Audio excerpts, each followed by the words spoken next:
Assalamualaikum warahmatullahi wabarakatuh. Bismillahirrahmanirrahim. Bismillahi khairil asma. Bismillahilladzi la yadurru ma'asmihi say'un fil ardi wala fis sama' wa huwas sami'ul alim. Alhamdulillah alladzi syarrafal insana bil ilmi wal irfan. Subhanal malikil jabbaril qahhar, al khaliqul bari'ul musawwirul ghaffar, alladzi la ilaha illa huwa dzul jalali wal ikram. Asyhadu an la ilaha illallah wahdahu la syarika lah, wa asyhadu anna sayyidana Muhammadan abduhu wa rasuluh. Allahumma salli wa sallim ala sayyidina Muhammad wa ala alihi wa ashabihi at-tahirin at-tayyibin wa ashabihi as-salihin wa man tabi'ahum bi ihsani ila yaumiddin. Qala rabbi israh li sadri wa yassir li amri wahlul 'uqdatam min lisani yafqahu qawli, amma ba'du.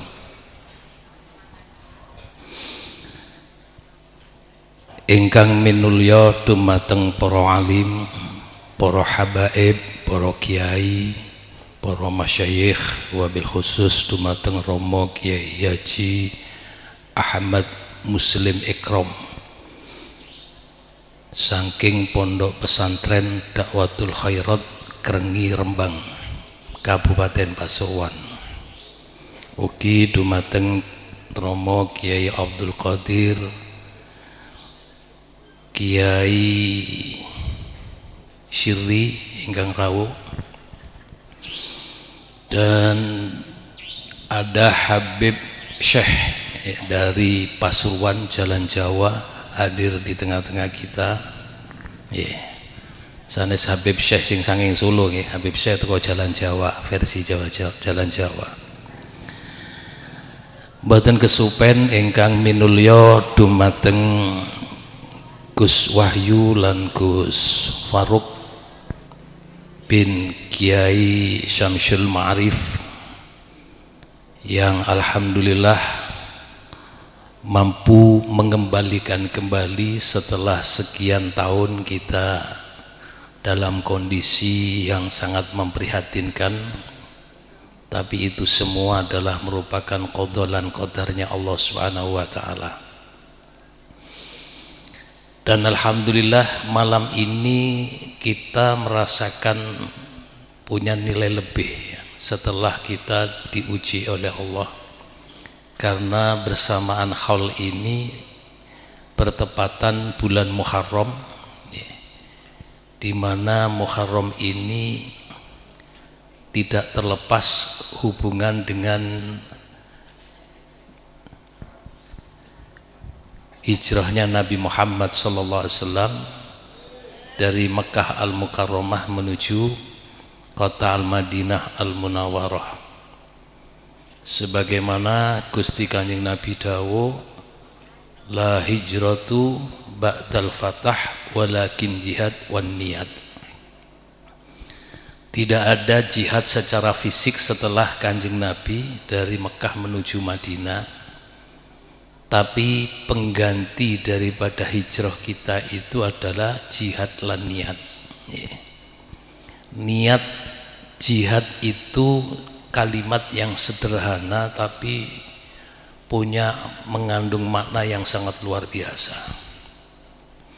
Bahkan dari niat itu, ketika seseorang melakukan amal yang kecil itu bisa bernilai besar, itu karena niat. Begitu pula sebaliknya, amal itu bisa punya, walaupun amalnya besar, tapi dianggap punya nilai kecil karena niat. Oleh karenanya justru niat itu lebih berat daripada amal. Ya. Oleh karenanya kesempatan malam ini luar biasa, kita juga ngalap barokah dumateng ingkang dikholi iniku Romo Kiai Haji Husain Nawawi, Romo Kiai Haji Nur Hadi, Romo Kiai Haji Syamsul Ma'arif, Romo Kiai Haji Abdul Syukur, Romo Kiai Haji Aliman, dan Ibu Nyai Fatmah ya, yang alhamdulillah ini semua pejuang-pejuang untuk menegakkan tauhid, dan mudah-mudahan apa yang disampaikan saking Romo Kiai Haji Ahmad Muslim, di mana beliau-beliau ini adalah sosok-sosok manusia yang selalu istiqomah. Muga-muga dihitung sing makom sing istiqomah ya. Sebagaimana para hukama yang selalu menyampaikan kun talibul istiqomah wala takun talibul karomah. Carilah sesuatu yang menghantarkan diri Anda menuju kepada istiqomah. Jabarane sampun diaturaken dumateng Romo Kiai Ahmad Muslim. Istiqomah niku selalu, hatta turu dadi istiqomah dianggap ibadah, hatta lali dianggap eling nang Allah. Niki kudu ana ilmune. Tidak semua orang bisa menerapkan itu. Nah, insya Allah beliau-beliau ini adalah kategori orang-orang yang istiqomah, karena bekalnya daripada memiliki ilmu, terutama mereka-mereka ini golongan al-arif billah, orang-orang yang betul-betul mengenal kepada Allah. Sehingga kenapa istiqomah ini, kata Kiai Muslim niku sampun mengendika bahwa wong sing istiqomah niki wis aman dari segala hal. Di samping itu, karena istiqomah itu wallahu yadlubuka bil istiqamah. Di samping itu Allah juga mencintai orang-orang yang istiqomah. Alhamdulillah, dengan rasa adabianya beliau sudah, kalau tingkatan level niku pun teng budi-budi Kiai Muslim. Tapi beliau menganggap momen yang semacam ini karena perintah, dan itu sangat setuju sekali. Tapi ojo lali, ojo mandek ya. Balik jari ini Kiai Muslim niku wau sampun dawuh, intine niku sing diarani sifat nafsiyah bolone siji niku wujud. Wujud munggu hakikate ora ana wujud liyane. Niku jenenge sifat nafsiyah. Dadi lek ana wujud liyane niku berarti sampean syirik. Begitu pula bahasa Kiai Muslim saking adabiahnya mengatakan sing perintah siapa? Gus Wahyu, Gus Faruk gitu. Tapi kita tidak boleh mandek di situ, karena di balik itu semua apa yang disampaikan Kiai Muslim, dak ono sing wujud, sing perintah wujudi perintah atau apa istilahnya, itu tidak ada lain kecuali satu, yaitu Allah. Selain Allah niki gak ono sing ijenan niki, cuman Allah tok. Liyane pasangan niku supaya jenengan paham betul itu. Nggih, niki wujud. Makanya ada salah satu kitab yang menerangkan ini dianggap khotok, keliru. Dawuh ngeten, laisa fi'lun ka fi'lihi. Ora ana gawean kaya gaweane Allah. Lu ngomong sing kaya ngono niki lek mungguhe sekilas dirungokno kupinge wong awam itu dianggap sudah sesuatu yang dianggap benar. Ora ana gawean kaya gaweane Gusti Allah. Artinya siapapun mereka tidak akan bisa melakukan sesuatu pekerjaan yang bisa menyamai pekerjaan Allah. Koyok-koyok di dalam bahasa yang seperti ini nih koyok ndak ono masalah. Tapi kalangan al-arifin sing didawakan Kiai Muslim niku wau syirik karena ada sesuatu pekerjaan selain Allah. Berarti wujud penggawe saliyane Allah iku ono. Walaupun gak iso nandingi penggaweane Gusti Allah. Makanya wonten dawuh laisa fi'lun ka fi'lihi, niku kalimat seperti itu adalah khata, keliru, yang tidak boleh bagi kalangan arifin itu ditanamkan di dalam jiwanya. Karena apa? Tidak ada pekerjaan apapun, sifat penggawe apalagi zat itu tidak ada yang lain kecuali Allah. Niki berbicara tauhid, termasuk orang yang berzikir. Niki ijazah beliau guru mursyid itu mengajarkan kita.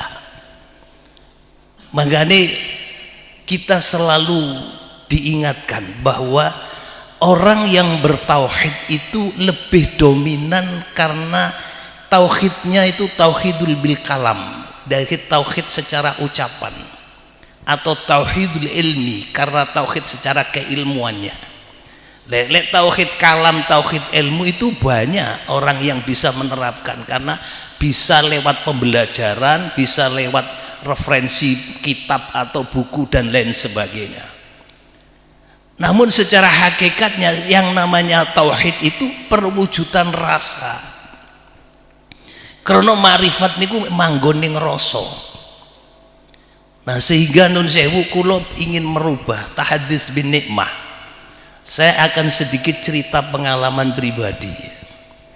Ternyata selama ini saya menjadi satu istilah bahasa saat ini ada kegelisahan di dalam pemikiran yang mungkin selama ini dianggap para jamaah itu sudah nyampe kepada Allah, padahal hakikatnya masih belum sekali, dan itu saya anggap masih jauh. Karena apa? Pembekalan kita itu masih belum apa-apa. Makanya kadang-kadang apa maneh wis gak tahu ngaji, gak pate apalan sifat-sifat wajib mohal jaisi Allah gak diapal, moro-moro nyerobot. Bahasanya melewat katrolan, moro-moro melok ngaji khataman, istilah ngeriki di bayatan. Dan mereka tidak paham betul langkah dari bawah kemana itu, tidak ngerti itu. Padahal tatanan ilmu itu pun terstruktur, bahasa sama nih. Artinya terstruktur itu sistematis. Mboten mencolot ngalor ngidul, mboten. Sistematis. Kita diajarkan oleh guru mursyid kita itu sudah dikenalkan syariat, torekot, hakikat, lan makrifat itu sudah ada tahapannya. Namun ternyata fakta, bahkan saya katakan jumhur jamaah tauhid yang kita emban sekarang ini masih banyak yang mencolot mboten melewat tahapan seperti itu. Padahal ilmu papat niki lek cara didefinisikan, kita itu untuk memahami lafaz jalalah huruf papat alif lam awal lam saniha itu menunjukkan ada napa niku ilmu papat syariat, torekot, hakikat, makrifat. Ilmu papat niki kudu digawe kabeh, mboten kena dipedhot utawa dilangno salah siji, nggak bisa. Ketika kita menghilangkan salah satu di antara empat, maka gugur yang lain atau tidak sempurna kita amal. Makanya niki kula mencoba untuk memahamkan sejatinya. Yang sekarang ini fakta sekarang, fakta. Kula salah satu dengan tahadits minnah, tahadits bin nikmah. Tapi guru-guru mursyid ini saya yakin beliau sudah, tapi diemban sendiri. Karena kecerdasan akalnya beliau mampu menerima. Tapi bagi kalangan awam kebanyakan jamaah kita, lek jare bahasa wong Jawa, lek wis disuguhi panganan niki gak iso carane mangan, lek gak leren dijejeli, lek gak leren didulang gak mangan. Niki potongane sing ngono ndek ngarep kula niki. Paham sampeyan iki? Wis ana panganan wis disuguhi, iya golongane kaya nun sewu mursyid kita itu mereka sudah paham betul itu. Wis dikei suguhan panganan, wis ono kesediaan ini panganan untuk siapa, menunya siapa, tahu dia dan sudah dinikmati mereka. Tapi kalangan kebanyakan kita jamaah tauhid wis dikei suguhan, wis ndek ngarepe, sik leren didulang. Niki potongane wong bayi-bayi niki. tapi bayi tabung nih, bayi karuan, bayi tabung ini rodok kangelan nih. Nah sehingga niki kula sekaligus mensosialisasikan di dalam tauhid itu ada tahapannya. Allah yarham abakula niku natos dawuh, syaratnya wong ngaji tauhid ada 5, minimal itu 5. Di antara salah satunya adalah harus memahami syariat lan torekotnya. Kadang-kadang nun sewu syariati coro mutilatis sholah arkanus sholah ndak ngerti moro-moro ngaji tauhid. Ono boten kira-kira? Lah nih buka aib dhewe nih. Nyata itu. Durung sik munggah nang toreko. Beliau napa sing diaturaken Kiai Muslim subhanallah itu benar. Duduk modon maneh, Pak. Kuncinya orang untuk melaksanakan amal apa saja, hatta sampai zikir nang Allah, lek sembayangi gak bener gak iso. Wong zikir niku manani iling, Pak.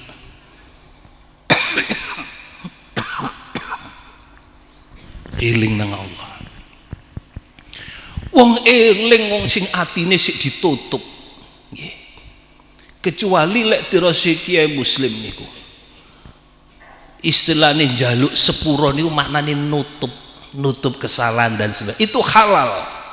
Tapi jangan sampai kita menutup hati kita.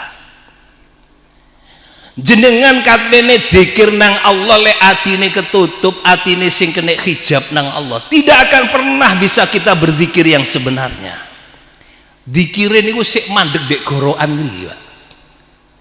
Bahkan ada satu cerita, ono kiai yang setiap harinya itu selalu mengajarkan kepada santri-santrinya untuk selalu mereka berzikir secara ruhaniyah. Zikir sir dilatih terus santri-santri ini. Di satu sisi si kiai ini seneng ngingu manuk ambek kucing. Akhirnya si ono santri ini ku nyiapno manuk ini ku manuk sing iso ngocehne manuk apa? Manuk biu sing iso minul mulai misalnya muni Allah zikir la ilaha illallah nama manuk biu ya. Ya manuk biu. Nggih. Ditukokno manuk biu. Krana ndek majelisnya kiai niki biasa zikir, manuk biu niku nun sewu fasih betul. Bahkan tidak ada ucapan di dalam lesannya manuk biu niku kecuali ucapan Allah, Allah, Allah. Di satu sisi si kiai niki duwe ingon-ingon kucing. Mari ngoten kucing niki nyaplok manuk beo niku. Apa sing metu teko lambene manuk beo? Bengok-bengok. Jerit-jerit.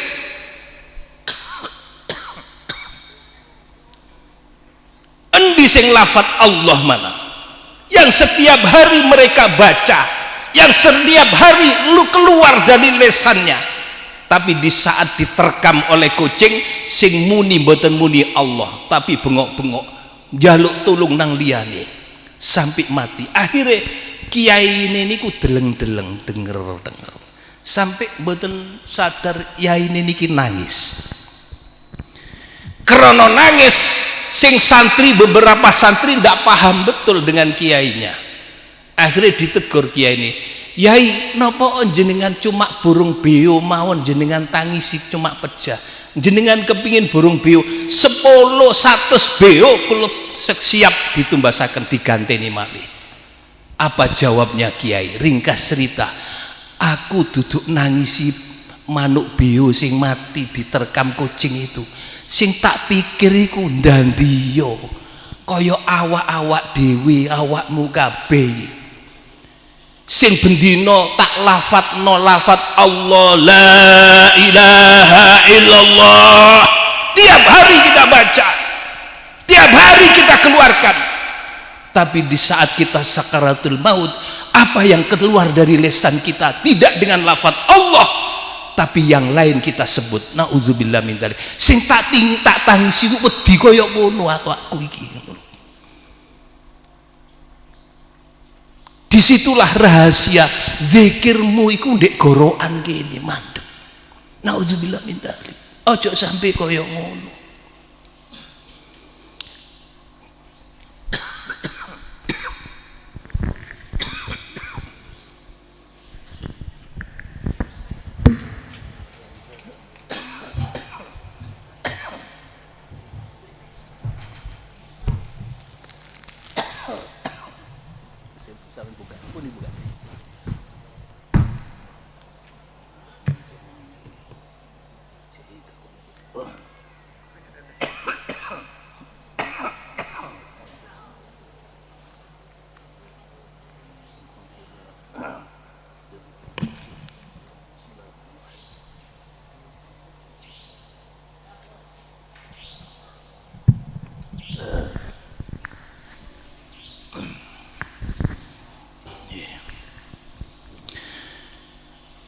Ini bagian daripada muhasabah, introspeksi diri kita. Jangan kita berbangga diri karena kita merasa bertauhid. Jangan kita berbangga diri bahwa kita punya amalia zikir at-taqah. Karena pertanyaannya untuk kelanjutannya, sudah benarkah amalan kita? Sudah benarkah tauhid kita? Sudah benarkah zikir at-taqah kita? Sebab pangapunten, karena kula niki diijazahi abah kula biyen. Zikir at-taqah iki ternyata amalia yang disebut oleh abah kula mengistilahkan fadhailul a'mal ilmi tauhid. Keutamaan amaliyah ilmu tauhid itu ternyata ada dua. Zikir at-taqah itu tidak berdiri sendiri. Apa yang kedua? Justru yang kedua itu yang pertama, yaitu sholatul muwahhidin. Napa sing diarep untuk kiai? Sholat sekedar sholat menggugurkan, seakan-akan itu masih belum ternilai. Bahasane lek sing diarani sholat diterima mboten itu bukan karena syarat rukunnya yang sudah terpenuhi. Lek syarat rukunnya terpenuhi itu hanya menggugurkan kewajiban, wis sah sembayangi. Sah itu belum tentu diterima oleh Allah. Sing diterima niku sedos pundi, yaitu yang kita masuk ke kategori as-sholatul muwahhidin. Ya napa sholatul muwahhidin itu? Yang dimana tirasi Allah irhamabakulo endi bisa awakmu zikir eling nang Allah selama itu padahal atimu sik ketutup nang Gusti Allah. Nauzubillah min dzalik. Iku jenenge balak donya sing macem-maceme balak bencana alam. Napa niku wau tsunami, gempa bumi, ataupun corona yang memakan waktu 2-3 tahun yang lalu, iku dudu apa-apa. Beliau mengatakan gede-gedene balak ya iku wong sing atine ketutup nang Allah. Gede-gedene balak atine sing terhijab kepada Allah. Gede-gedene balak atimu sing gak oleh hidayahne Gusti Allah. Iku wajib perang ngono, jalukno nang pengen aja njegideg ae. Dikei balak loro, mlayu ngalor ngidul ndonga sampai tahajud dibelani salat bengi supaya penyakitnya hilang. Dikei fakir nun sewu kesepen donya, bingung karepe dhewe, tapi lek atine sing ketutup no way jare wong sakniki. Tidak mau tahu, nauzubillah min dzalik. Sehingga beliau maringi ijazah ada yang dikategorikan sholatul muwahhidin, yaitu ya apa carane amaliannya adalah sholat lidaf'il balak, sholat kanggene nolak balak sing gede niku wau, sing atimu ketutup nang Allah. Cek iso apa baru lek wis melaksanakan sholat lidaf'il balak lalu kita melaksanakan zikir at-taqah dan itu ada ijazahnya. Ternyata amaliyah zikir ataqo maupun sholatul muwahhidin, ilmi tauhid itu semua ada sanad keilmuannya. Sing jenenge sanad ono sanadnya niku mboten oleh taklid, mboten oleh. Ndak oleh kita hanya ikut-ikutan. Ndak boleh kita hanya nun sewu curi-curi informasi ono amalan zikir ataqo hitungane sakmene carane tidak bisa. Karena ini ada sanad ilmunya, maka harus ditalkin dari harus ditalkin. Saya ini ditalkin kali apa kulo niki PR ini sebetulnya sudah mulai Allahyarham Bagulo Sedo itu karena saya diijazai beliau dan saya itu disuruh menyampaikan. Cuma bagaimana cara saya menyampaikan itu saya tidak menemukan istilah saat ini, metodologinya itu belum menemukan. Dan alhamdulillah insya Allah Abah kula niku sedo tahun 1997 betul. Umi kula 98, masya Allah, saya ingat ya, insya Allah. 1997 sampai sekarang perkiraan waktu sekitar 24 tahun yang lalu, Pak. Dan alhamdulillah saya sempat menyampaikan ke beberapa jamaah di Pasuruan. Kebetulan di sini ikut hadir Ustadz Soleh, Ustadz Muhammad Soleh Aziz. Beliau memang termasuk pemangku pondok, juga kalangan para alim ulama. Hampir saudara-saudaranya itu jadi kiai, punya pondok semua. Tapi alhamdulillah beliau yang bisa ngaji di tauhid ini. Dan beliau tidak langsung ngaji, langsung menerima. Enggak.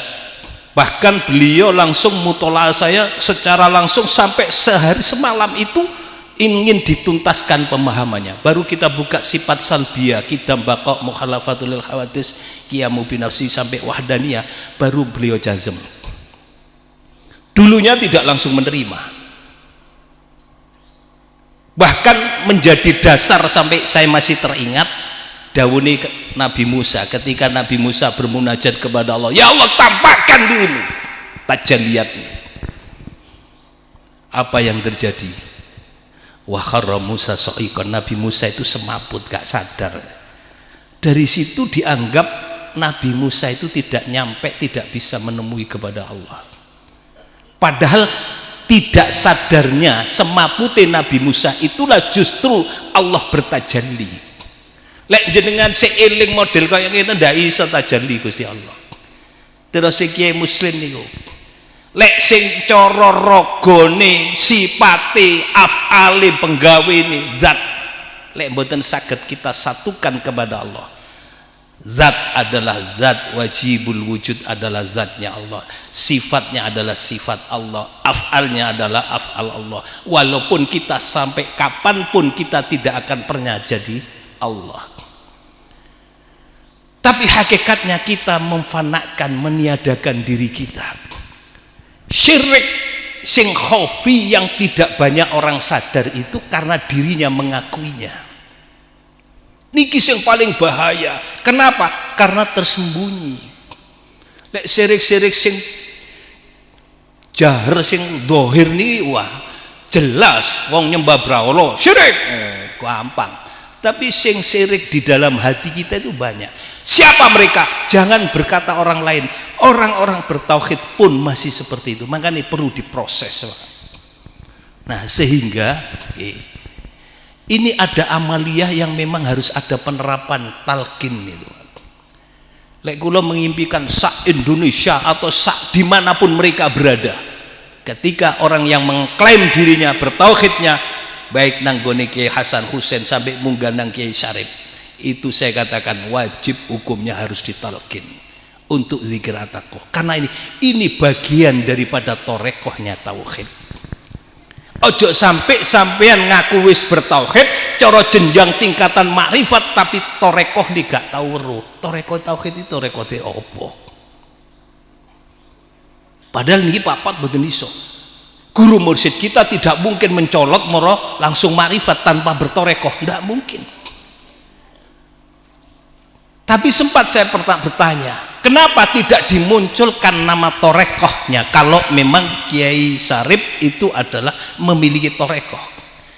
Karena beliau itu torekohnya banyak. Seorang guru mursyid itu halal, boleh, sangat boleh, diperbolehkan untuk mengikuti torekoh yang banyak. Akalnya luas, hatinya sangat dalam untuk bisa menerima. Beda bagi orang-orang yang awam.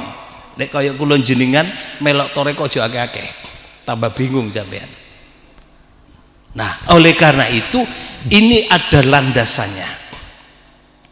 Nah, namun kalau boleh saya memberikan gambaran, saya hanya menukil ada satu kemiripan. Kalau jikik dua torekoh yang ada torekoh Satoriyah, ada torekoh Nasyabandiyah.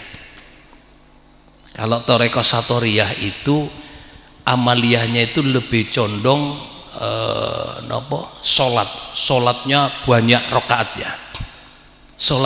rokaatnya, dan dia Satoriyah itu banyak mengaji, dengan amaliyah lebih banyak sholatnya rokaatnya banyak. Di tauhid ternyata saya diijazahi untuk melaksanakan sholat lidaf ilbala, usolli sunnatan lidaf ilbala, niku jumlahnya 4 rakaat 12 salam, ditutup witir 3 rakaat. 4 rakaat tambah 3 rakaat witire pinten jumlahnya? 17 ngalang-alai sembayang terawih. Ya. Tujuannya apa niki? Sing atine ketutup niki cek kebuka. Lek wis koyok ngono lampane baru melaksanakan zikir ataqo. Zikir ataqo pun sebetulnya ada metodologinya, ono carane. Jenenge torekoh niku jenenge cara, Pak. Cara menuju kepada Allah.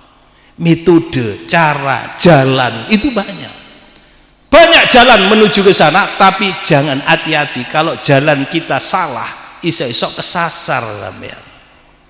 Nah, ini sudah dituntun, Pak. Dalane wis ono, hanya kita kadang-kadang dibutakan untuk itu. Kadang-kadang kita merasa puas dengan tauhid kita sehingga kita melupakan amalan-amalan seperti itu. Lulek wis koyo ngono, hati-hati, ancaman, Pak. Aja dikira wong tauhid iku bebas dari godaan setan atau iblis, jangan.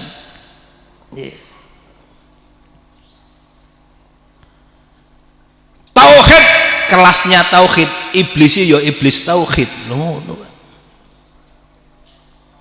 Wong syariat kelasnya setan ya setan syariat. Wong ahli maksiat setan ya ahli maksiat. Sesuai. Tidak mungkin lek wong ahli ibadah dicugui pangan syariat, panganan ma'rif napa maksiat, tidak mungkin, tidak mlebu. Begitu pula orang yang bertauhid, aja dikira bebas dari godaan setan. Iblis niku yo ahli hakikat, tapi hakikatnya yang menyesatkan. Iblis ini nanti ditakoni ketika Allah menciptakan Nabiullah Adam alaihissalam. Begitu Gusti Allah ndadekno Nabi Adam, lalu apa? Semua makhluk hatta termasuk malaikat semuanya disuruh, diperintah oleh Allah untuk bersujud kepada Nabi Adam alaihissalam. Cuman satu yang tidak mau bersujud kepada Nabi Adam. Siapa itu? Iblis. Lalu dipanggil oleh Allah, ditanya oleh Allah, Iblis, kenapa kau tidak mau bersujud kepada Adam? Apa jawab Iblis? Di antara dalil yang digunakan dalil hakikat. Hakikatnya saya tidak mau bersujud kepada Adam itu karena barang siapa yang bersujud selain Allah itu adalah perbuatan syirik. Ya. Hakikatnya lah bener nggih. Bener mboten nggih? Sapa sing sujud nang saliyane syirik. Itu yang dipakai dalil mereka. Dalil iblis itu mengatakan seperti itu. Lali sing merentah niku sapa? Sing merentah sapa? Allah. Ki kaya kiye muslim niku. Lek wis duwe rumangsa daya ngakoni, makane syarat zikir niku sampurna, zikir kula jenengan diterima loro sih cuman syarat ini. Zikir murni lan zikir bersih. Zikir murni dalam arti hati ini sebetulnya hakikatnya hanya ditarik untuk Allah, tidak untuk yang lain. Artinya apa? Tidak ada sesuatu di dalam hatimu kecuali hanya Allah. Lek wis ngono, obah, meneng, gerak, semuanya. Niki kok terapane sholatul muwahhidin, tapi kita tidak menerangkan di sini. Sedangkan zikir bersih tujuannya harus ditata kembali. Lek maknane zikir bersih itu ojo romangsani, bisa zikir dewi. Niki sing bahaya. Nah, iblis punya dalil seperti itu, tapi lali sing merintah Gusti Allah rumangsa awake sing bisa nglakoni Nah, niki hati-hati model tauhid iblis. Bahkan dalil yang lebih tinggi bahasa dalil hakikat iblis, tapi salah, tetap sesat. Jadi ini iblis, ya Allah, kula nolak mboten sujud nang Adam, mboten nyeluk Nabi Adam, nang Adam niki. Kula lak mboten saged nolak niki lak sak jenengan sedaya sing ngersakaken ngenten. Ngono ae dalile. Bener mboten iki? Bahasa khairihi wa syarrihi minallahi taala. Bagus elek teko Allah taala. Kula ngenten mboten saged lek mboten panjenengan. Kesimpulannya, kalimat ini siapa yang disalahkan? Allah nih sing disalahno. Niki. Dadi lek ana wong tauhid ngaku-ngaku sing model ngono. Misale sembayang, oh kon durung sembayang, aku sembayang. Niku dalile sapa iki? Dalile sapa? Iblis dasireng nih. Hati-hati nih. Iblis sing rupa manungsa itu banyak model seperti itu. Dikongkon sembahyang umpamane jari kiai muslim sembahyang jamaah, alasannya luar biasa. Koyo-koyo yo. Kula lek salat jamaah di masjid itu mboten saged khusuk karena diganggu wong liya. Kula niku lebih khusuk lek sembayang dewian. Ngono dalile. Ndak ono. Berarti mereka sebetulnya punya dalil seperti itu masih terpengaruh dengan yang lain. Sik durung nyatu nang pangeran kok ngatik dalil seperti itu. Niku dalil iblis. Nauzubillah min dzalik. Akhirnya ngelakoni elek maksiat kula lah mboten saged maksiat kabeh teko Gusti Allah kabeh. Nek ngono enak ae. Sampeyan nyolong dari pangeran ya. Sing ngobane sapa nih pangeran. Kan ono ilmune kabeh. Guru mursyid itu ngajari ojo sampai salah dalan, ojo sampai. Walaupun kita tidak boleh merasa diri kita, betul itu. Ayat kalau kita merujuk ayat Quran ada dua ayat seakan-akan berseberangan, tapi mboten. Tinggal penempatannya saja. Le ayat khairihi wa syarrihi minallahi ta'ala, terapkan itu kepada orang lain ketika mereka melakukan sesuatu kemungkaran, ngelakoni maksiat, ngelakoni kezaliman, ojo divonis orang itu kurang ajar, ojo obah menenge api elek khairi wa syarrihi itu minallah kabeh teko Allah. Wong iki sakjane gak gelem ngono, Allah sing ngersakno. Nah itu ketika kita menyikapi orang lain. Bagaimana untuk menyikapi diri? Ayat yang lain di dalam Al-Quran sama ayat Quran. Ma asobaka min hasanati faminallah wa ma asobaka min sayyiati famin nafsik. Lek barang api balik nang Allah, lek barang elek akun dhewe. Itu adabiyah, tata krama ya. Hakikate ya wis aja guneman. Wong jenenge hakikat lek ditokno niku rusak. Paham betul sampean? Aja guneman, Mas ya aja iya. Bahasane dalile wong Jawa, ngono ya ngono, tapi ning aja ngono. Iki sing bahaya. Nah, ini penerapannya. Tujuannya apa? Niki ngalah barokah. Li annas sarafi at-tabi'i bis sarafi al-madbu'i. Kemuliaan seseorang pengikut itu wajib manut kepada kemuliaan guru yang diikuti. Ojo melok liyane. Sapa gurumu? Pelono yo. Kiai Hasan Husain, siapa gurunya Kiai Hasan Husain? Mbah Sarip. Kiai Hasan Husain itu dibaiat kali utawa ngaji tauhid. Le Mbah Sarip Masuran itu dibaiat. Itu tahun 1949. Yo. Sampeyan sik dadi oyo durung ono nih. Ono kelahiran di bawah 49 di sini. Dadi oyo ape. Beliau itu di baiat 49. Terus munggah sampai kemana? Sampai kepada Rasulullah Muhammad sallallahu alaihi wasallam. Sopo sing kati dipeloki sing dipanuti? Ya guru-guru masjid kita. Ojo kita abaikan dia. Kadang-kadang kita wis merasa wis mari ngaji rumangsa wis ngerti wis mari ditinggal blas. Nauzubillah min dzalik. Iku jarine abah kula gak kira ketemu nang wong nang Kanjeng Nabi wong gurune dhewe disingkur. Ini penting Pak kalau sampaikan karena landasan ini sebetulnya jelas, jelas sekali. Jambiron, masya Allah. Setengah siji padahal lek niku ono lek biyen kula seiring eling nih, eling Allah yarham almarhum almaghfurullah Kiai Haji Syamsul Ma'arif. Nah niki cocok. Lek wis dhuwure jam 12 niki ganti tanggal. Niki kan cuma tanggal 30 nih, ya. Lek tanggal 30 strip 31 mungkin sampai jam luru gak apa-apa nih. Tapi tanggalnya tanggal 30 berarti ini meluwi tanggal 31 niki rada ngerapel 20 menit. Muga-muga diparingi manfaat taufik hidayah saking Allah. Muga-muga kula panjenengan sedaya betul-betul Allah membuka hati kita. Membuka hati kita nutupi sing dosa-dosa kula panjenengan sedaya sehingga kula panjenengan sedaya betul-betul dihantarkan di akhir hidup kita menjadi orang yang husnul khotimah. Dan insya Allah catatan baiat itu hakikatnya adalah kita akan dijadikan diakui menjadi anak salalah, anak akidah, anak secara ruhiyah. Walaupun bukan anak dzuriyah, bukan anak kandung, tapi kita ketika kita sudah di baiat, ketika kita sudah hatam, kita cakap, oh ya si fulan, oh ini anak, ini keluarga, ini anakku. Mudah-mudahan seperti itu kita diakui ya. Muga-muga barokah niki kula panjenengan saged dikumpulaken dumateng guru-guru kita sampai teng dumateng Rasulullah Muhammad sallallahu alaihi wasallam. Kirang langkung nyuwun pangapunten wal afu minkum wallahu muwaffiq ila aqwamit thoriq. Wassalamualaikum warahmatullahi wabarakatuh.